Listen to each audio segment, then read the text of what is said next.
Olá, meus irmãos, saudade dos irmãos, viu? Eu sou muito grato a Deus pela oportunidade de novamente poder estar aqui, entrando na sua casa, onde quer que você esteja, para compartilhar com você a palavra de Deus. Antes, porém, quero expressar a minha gratidão por todos os irmãos que me deixaram muito emocionado domingo passado, pagando todos aqueles boletos, foi maravilhoso. E também na quarta-feira, muitos irmãos estiveram aqui com muita solidariedade, trazendo os alimentos para aquelas pessoas que estão necessitando. Então, muito obrigado. Eu sou muito grato mesmo pela nossa igreja, por ser uma igreja tão querida, tão abençoada, tão maravilhosa. Mesmo a gente não podendo se reunir aqui no nosso multiuso, nós estamos juntos de alguma forma e isso alegra muito o meu coração. Muito mesmo. A gente está vivendo um momento assim onde a gente acaba ficando um pouquinho com medo de gente, não é? Nós principalmente aqui na IBB, que gostamos tanto de abraçar, de beijar, de cumprimentar, a gente fica vivendo esse momento que a gente não sabe se chega perto, se não chega perto, se cumprimenta, se não cumprimenta. Outro dia eu saí para fazer uma caminhada com a Thelma, e aí eu disse para ela, olha, tomara que a gente não encontre ninguém na rua, porque quando se vê alguém, principalmente alguém conhecido, a gente fica meio assim, se vai chegar perto, se não vai, se vai conversar, se não vai, se vai cumprimentar desse jeito ou não.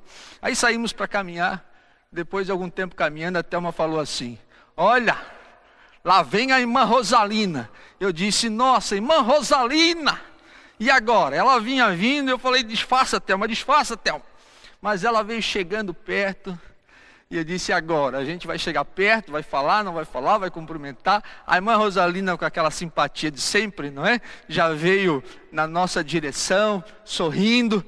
Mas quando ela chegou assim, uns 3 metros de distância, eu disse, oi, irmã Rosalina, tudo bem? Agora é só assim, é rau, nós somos igual índio agora, é só rau. E a irmã Rosalina passou sorrindo, dando risada, e a gente continuou a nossa caminhada. Depois eu disse para a Thelma, olha, ainda bem que era a irmã Rosalina. Já pensou se era o irmão Hamilton? Não é? O irmão Hamilton ele já vem para abraçar a gente, não é? Se fosse o irmão Hamilton, eu ia dizer assim, corre Thelma, corre que lá vem o irmão Hamilton. A gente está vivendo esse tempo.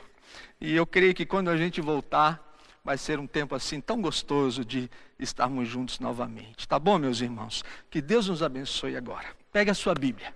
Vai lá, pega a sua Bíblia, ou acesse aí no seu celular. E se você tiver uma caneta, pegue uma caneta, que eu quero conversar com você. E quero que você anote lá, que você faça marcações na sua Bíblia, que você sublinhe o texto, ou mesmo no seu celular, que você faça um print, para poder guardar o estudo desta noite, a ministração desta noite. Meus irmãos, eu quero falar sobre esse tema. Dependência de Deus em tempos de crise. Dependência de Deus em tempos de crise.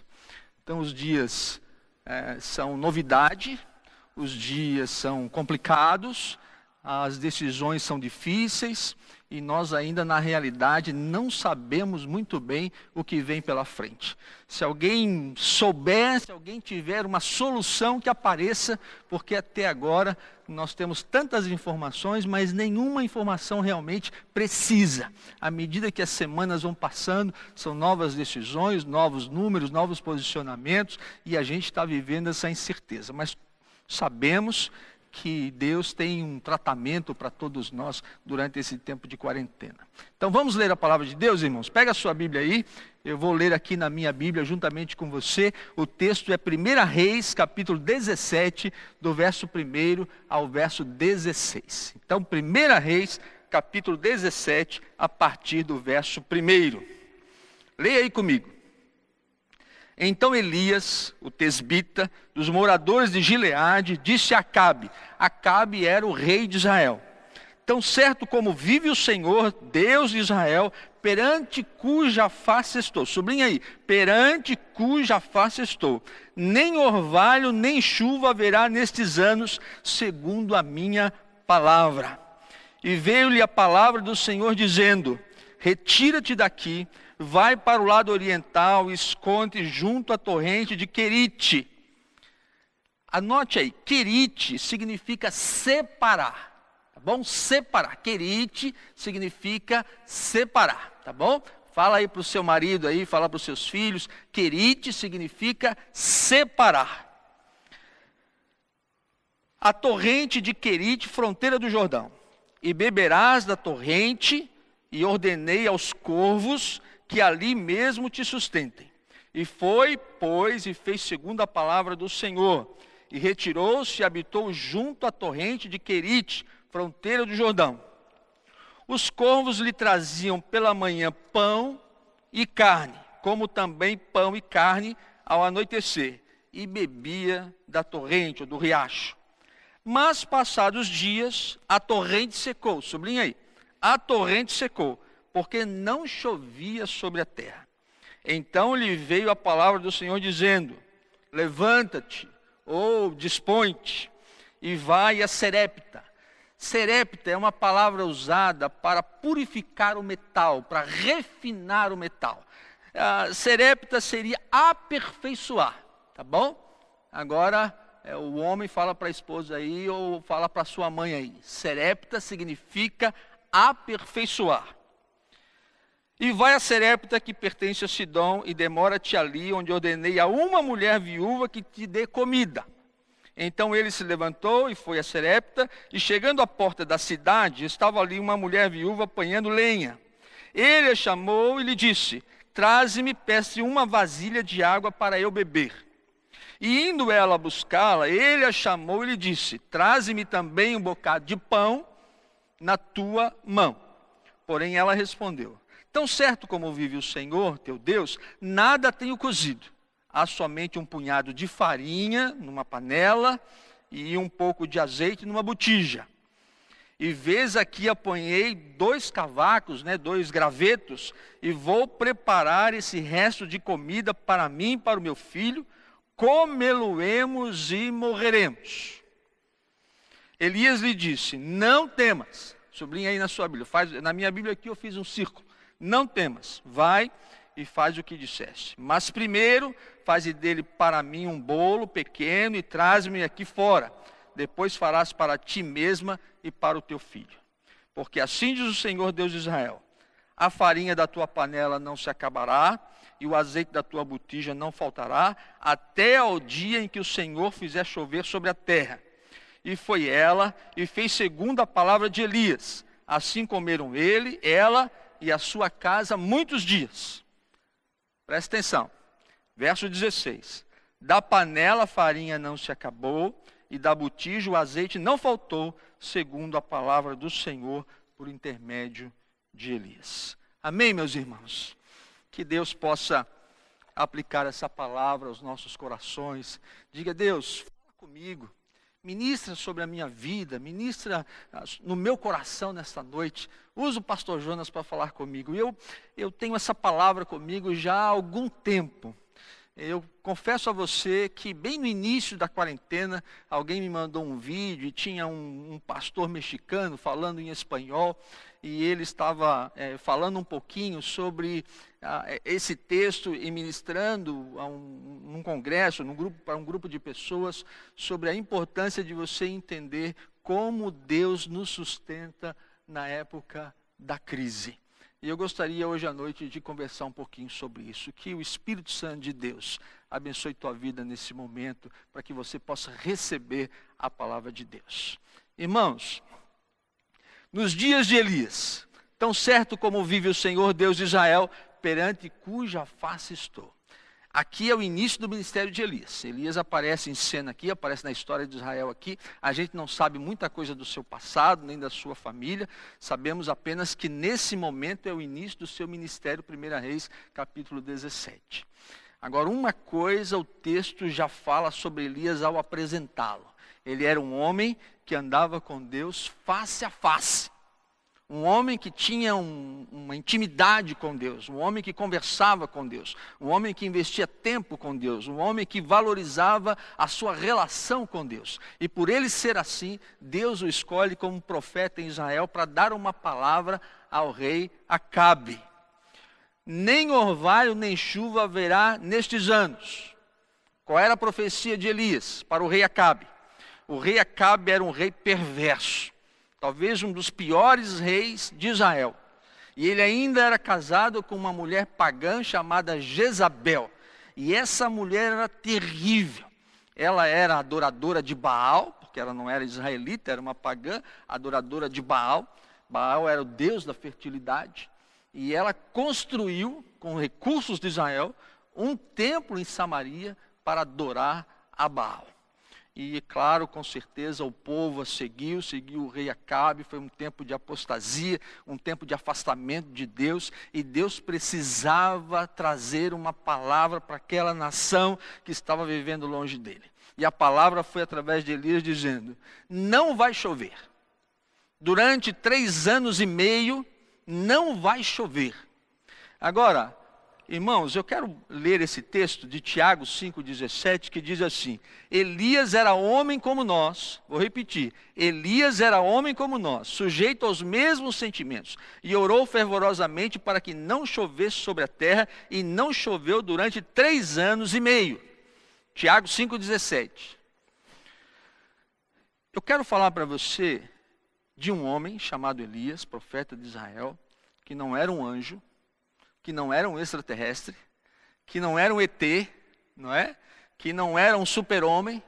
O que a Bíblia diz sobre Elias é que ele era um homem como eu e você. Ele era um ser humano. Minha irmã era um ser humano. Tinha suas dificuldades, suas lutas, suas paixões. A gente vai ver mais na frente que ele tem medo da rainha Jezabel, que ele vai se esconder numa caverna úmida e fria, que o Senhor tem que ir lá buscá-lo. Ele era homem. Deus tinha um propósito para ele. Então, quero que você acompanhe comigo aqui. Mensagem para a nação, mensagem para o povo, mensagem para os israelitas, mensagem para os pagãos, mensagem para aqueles que adoravam a Deus e aqueles que adoravam Baal. A mensagem era essa: não vai chover. E porque não vai chover, haverá seca e fome para todos.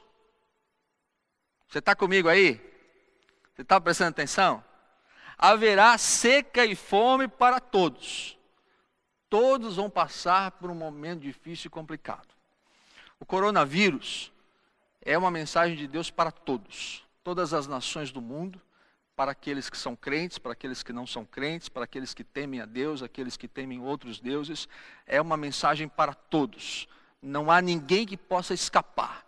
Nós estamos vendo pessoas serem acometidas pelo vírus muito pobres e algumas muito ricas. É para todos. Essa é a mensagem. Agora, uma palavra e um tratamento particular para Elias. O texto diz assim: fala para o rei Acabe e para a nação de Israel que não vai chover. E porque não vai chover, vai haver seca e vai haver fome, porque a terra não vai produzir, e não vamos ter grãos, e não vamos ter colheita, e vai ser uma época muito difícil. Mas Elias, eu tenho uma palavra para ti. E a palavra de Deus é: Elias...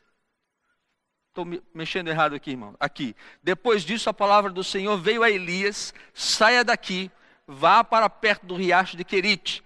Você beberá do riacho, e dei ordens aos corvos para ali te alimentarem lá. E ele fez o que o Senhor lhe tinha dito. Os corvos lhe traziam pão e carne de manhã, e de tarde ele bebia água do riacho. No meio de toda aquela palavra e de toda aquela profecia para o povo de Israel, Deus tinha uma palavra particular para Elias. Presta atenção. Deus tinha uma palavra particular para Elias. Homem de Deus, profeta de Deus, no início do ministério, que precisava passar por uma experiência com Deus. O que significa Querite? Você anotou aí? O que significa Querite? Vai, Elias, fala para Acabe que não vai chover. Agora tu levanta-te e vai para o riacho em Querite. Querite significa separar. Presta atenção. Para Elias, Deus queria separá-lo.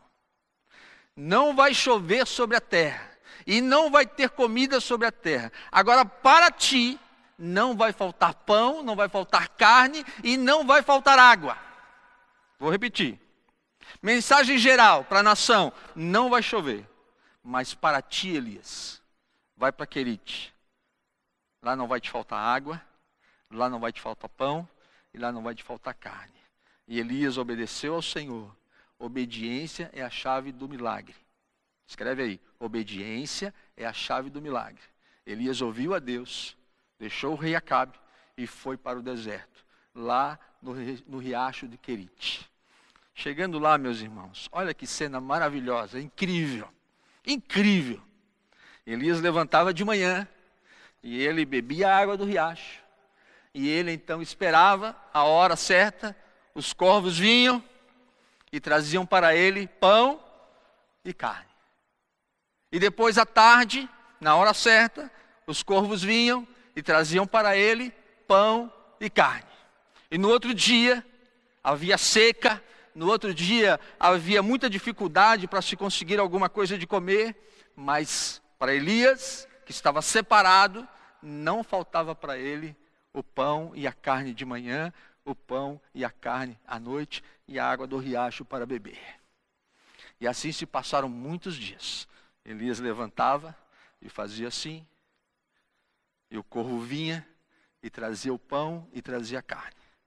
Chegava de tarde, Elias fazia assim, e vinha o pão e vinha a carne.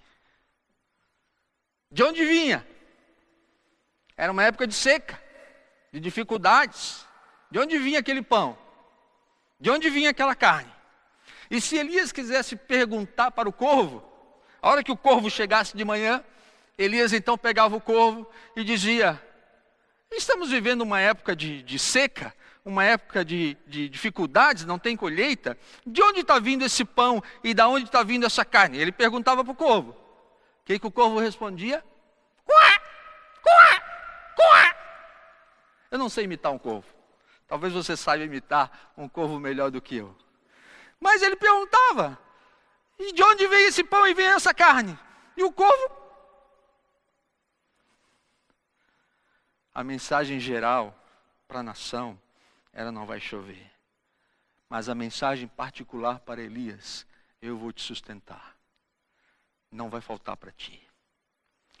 Irmãos, eu não sei se vocês estão aí comigo prestando atenção. Eu não sei se você entende isso. Você entende isso? Há uma profecia para o Brasil, para o mundo. Mas, meu irmão, para ti, Deus quer tratar alguma coisa em particular contigo. Deus quer tratar alguma coisa em particular contigo durante essa quarentena. Você lembra quando nós estávamos aqui no último culto, com a igreja presente, e eu preguei sobre o altar? Eu disse que Deus estava nos chamando para um altar particular, que o altar não era isso aqui, que o altar era estar ajoelhado aos pés da cruz. Meu irmão, pergunte para Deus: Senhor, em meio a tudo isso, o que o Senhor quer tratar comigo? Eu sei, Senhor, o vírus é para todos. Todos nós estamos sujeitos a pegar o vírus.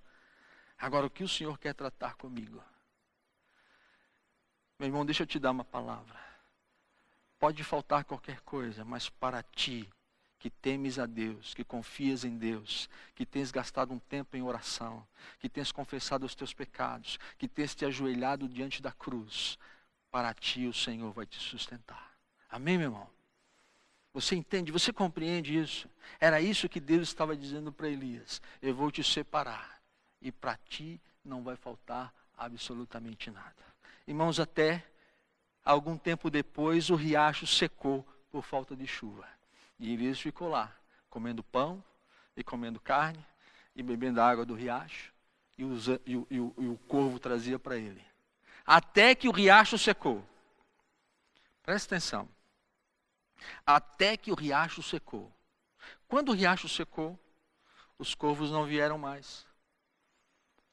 Você imagina que na sua vida, quando você perde alguma coisa, que alguma coisa da sua vida terminou, você perdeu o emprego, perdeu um dinheiro, você perdeu um relacionamento, você perdeu alguma coisa que você queria muito bem, e de repente o riacho secou. Presta atenção. O riacho secou porque naquele momento, na vida de Elias, o riacho tinha que dar o que deu. Naquele momento, o riacho deu o que deu. Acabou. Não era mais para Elias ficar ali. Não era mais para Elias viver aquela situação naquele momento. Deus tinha algo diferente para Elias. Deus tinha algo diferente para Elias. Quando você perder alguma coisa, não fique preocupado que você perdeu, que você não tem mais. Deus tem algo diferente para você. Secou porque tinha que secar. Deu porque tinha que dar. Terminou porque tinha que terminar.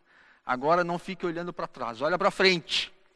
Senhor, então o meu riacho secou, então o Senhor tem algo para mim, o Senhor tem algo na frente, alguma coisa para o meu futuro, o Senhor quer te dar algo maior. Querid significa separar, mas serepta significa aperfeiçoar. Uma experiência ainda mais profunda com Deus. O que Deus quer para a tua vida? Você precisa entender que você pode ficar no mesmo nível de convivência com Deus? Ou você realmente quer passar de nível? Você quer se aprofundar mais? Você lembra lá do rio, quando o pastor Jonas prega aqui sobre o rio lá das águas purificadoras, que as águas começam no joelho e elas vão sendo aprofundadas, e dá para nadar nesse rio? Deus tinha algo diferente para Elias. Vamos ler o texto, verso 9. Deus falando para Elias, lá em Querite: levanta-te e vai para a cidade de Serepta, e demora-te ali, e ordenei a uma viúva daquele lugar que te forneça comida. Chega, não tem mais corvo. Agora você precisa se levantar e se mover. Você precisa se levantar e se mover para outro lugar, porque nesse outro lugar eu ordenei a uma viúva que te sustente lá. E se você é como eu, você vai pensando assim: vai ser uma viúva rica, uma viúva bem abastada, e já está tudo certo, e eu vou chegar lá, que bom que eu vou sair desse deserto, que bom que agora eu não vou mais precisar ficar aqui ao relento. Deus tem uma viúva que vai me sustentar, é uma viúva rica. Mas quando Elias chega lá, ele encontra uma viúva apanhando lenha, muito pobre, que não tem nada para ele. Da vasilha, levanta-te e vai. Da vasilha a farinha não se acabou, e da botija o azeite não faltou, conforme a palavra do Senhor por intermédio de Elias. Ele fala assim para a viúva: olha, prepara para mim um bolo, traz para mim alguma coisa de comer. E a viúva disse: olha, eu não sei se o senhor sabe, mas nós estamos vivendo um momento de muita seca, e eu estou aqui pegando uns gravetos, porque eu quero preparar uma comida para mim, para o meu filho, porque eu só tenho um pouquinho de farinha numa panela, e um pouquinho de azeite numa botija, e eu vou preparar um bolo para mim e para ele, e depois nós vamos morrer, porque a última coisa que nós temos em casa, eu já estou preparada para morrer. E Elias diz assim para ela: olha, você vai e faz isso, mas antes de vocês comerem, primeiro você traz para mim. Primeiro você traz para mim. E aquela mulher foi, pegou o seu pouquinho de azeite, o seu pouquinho de farinha, e preparou uma comida e trouxe para Elias, e ele comeu. E eu quero falar uma coisa para você aqui muito importante. Lá no deserto, Elias experimentou o cuidado de Deus sobre a sua vida. Agora Deus está usando ele para alimentar uma viúva. Presta atenção. O homem foi abençoado, agora ele precisava abençoar. O homem foi abençoado por Deus, agora ele precisava ser instrumento de Deus para abençoar uma outra pessoa. É um nível acima. Você pede a Deus, você busca a Deus, você ora a Deus, você quer as bênçãos de Deus. Mas Deus quer te levar para um nível maior. Durante esse período da quarentena, talvez você é a resposta de oração para outra pessoa. Talvez você é a resposta de oração para aquele que está com fome. Talvez você é quem Deus vai usar para dividir a sua comida, ou para dividir os seus recursos, eu não sei. Você não vai ficar o tempo inteiro nessa fase, nesse nível de ser sustentado por Deus. Você já sabe, Deus vai te abençoar e vai te sustentar. Mas Deus tem um nível a mais para você, como tinha para Elias. Lembra? Querite, separar. Agora, serepta, aperfeiçoar. O aperfeiçoar é você entender que a sua vida é para ser instrumento para abençoar a vida de outra pessoa. Irmãos, tem um detalhe aqui nesse texto. No verso 16 diz que da vasilha a farinha não se acabou e da botija o azeite não faltou. Quando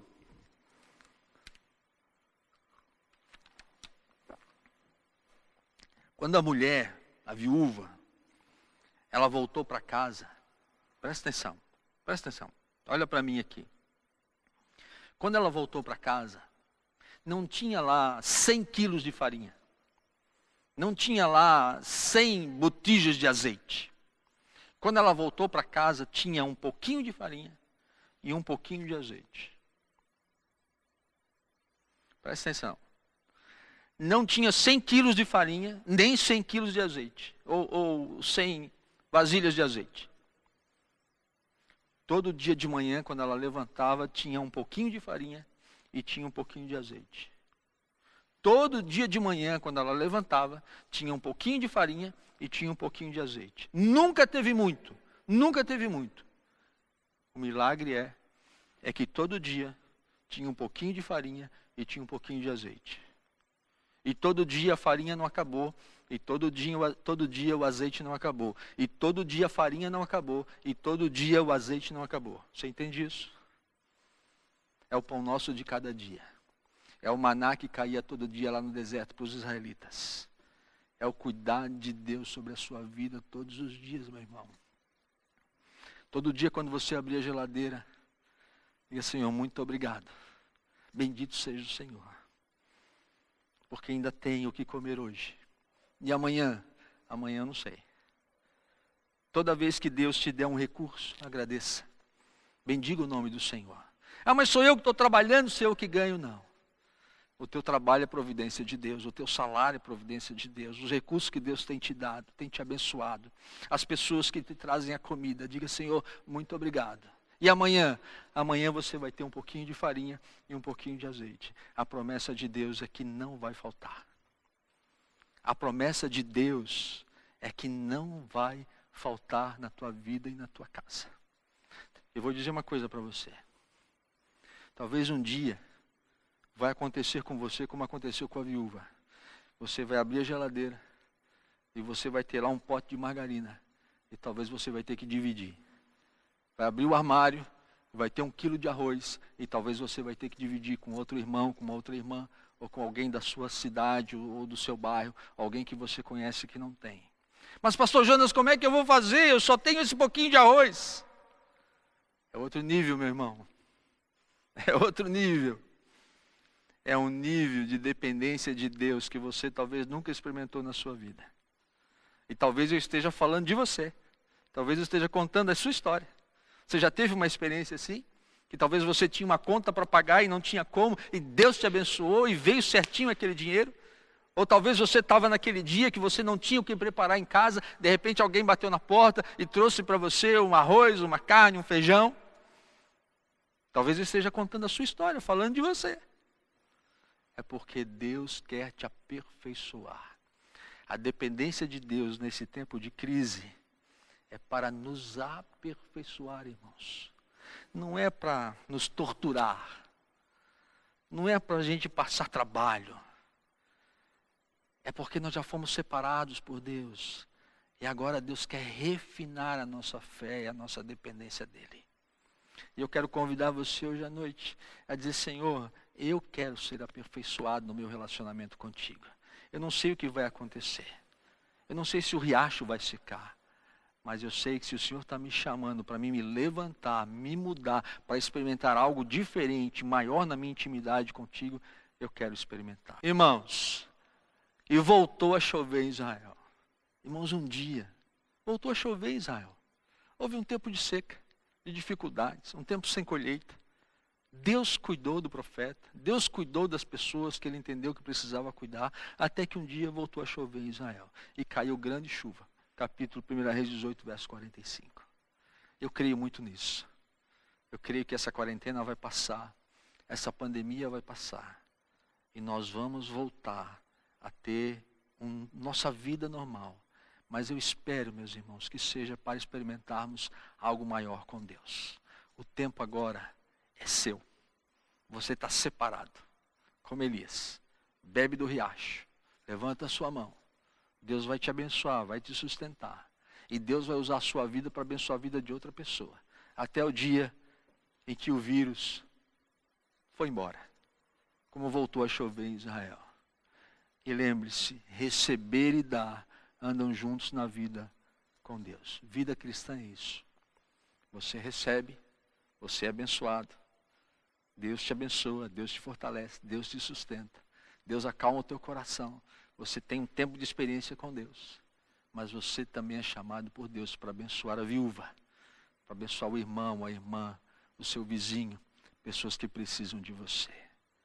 Dependência de Deus nesse tempo de crise é entender que Deus tem nos separado para que possa tratar algumas coisas na nossa vida. E Deus está tratando coisas na tua vida durante esse tempo de quarentena. E Deus vai te usar durante esse tempo de quarentena para abençoar a vida de outras pessoas. E depois nós voltaremos. Mas voltaremos mais fortes, mais firmes com Deus, onde celebrar junto na igreja é o encontro de tudo aquilo que já aconteceu durante a semana. Não é para ler a Bíblia na igreja ou cantar na igreja. É porque nós já fizemos isso tudo durante a semana. Nós já cantamos, já lemos a Bíblia, nós já adoramos, nós já oramos, já buscamos a Deus. E domingo a gente encontra o povo de Deus. Para algo que não dá para fazer em casa, que é a comunhão, que é o estar juntos uns com os outros, para manifestarmos o amor uns aos outros, para podermos então seguir com a vida cristã, servindo a Deus até a volta do Senhor Jesus Cristo. Em nome de Jesus, Deus te abençoe. Amém.